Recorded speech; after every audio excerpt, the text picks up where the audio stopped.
Guys, apakah kalian tahu apa yang bergerak di dalam video yang saya tayangkan?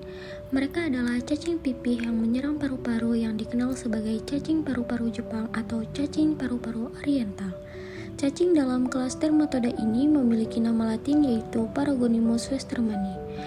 Cacing ini tersebar di daerah Amerika, Afrika, dan juga Asia Tenggara.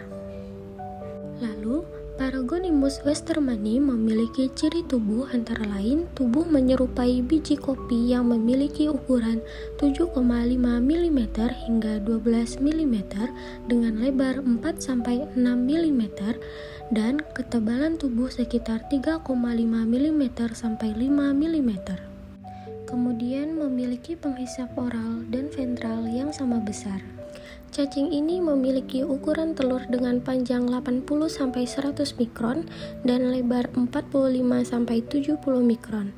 Warna dari telurnya yaitu kuning kecoklatan dengan bentuk oval dan dengan cangkang yang tebal. Memahami siklus hidup Paragonimus westermani. Lalu, bagaimana siklus hidup parasit ini? Siklus hidup dimulai ketika manusia yang menderita Paragonimus mengeluarkan tinja yang mengandung telur yang belum berembrio ke lingkungan. Di lingkungan perairan, telur yang berembrio akan berembrio dan kemudian Miracidia menetas.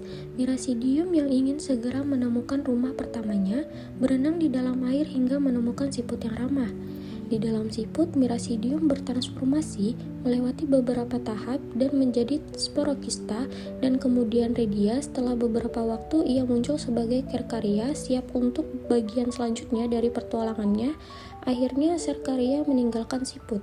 Selanjutnya, ia menemukan rumah yang nyaman di dalam krustasea seperti kepiting atau udang karang di mana ia membentuk krista dan menjadi metacercaria.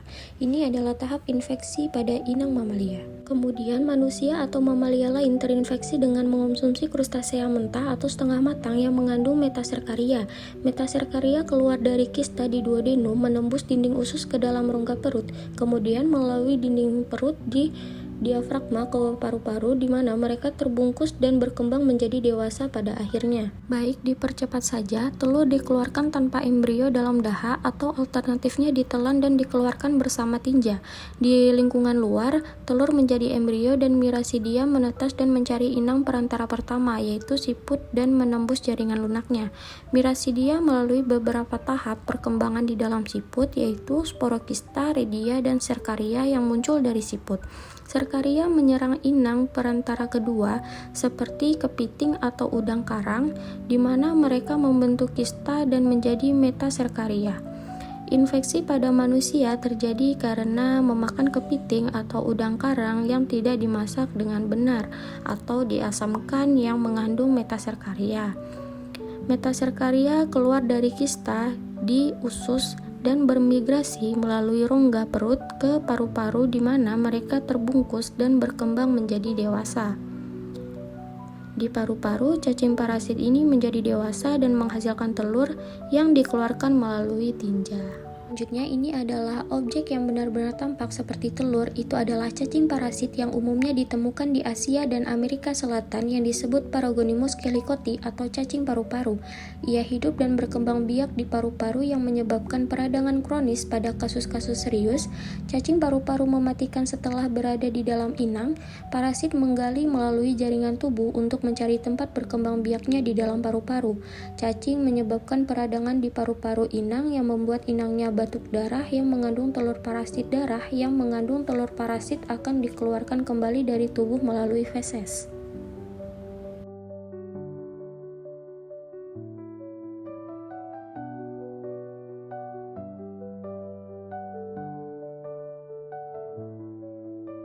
Paragonimus westermani ini dapat hidup di tubuh manusia hingga 20 tahun.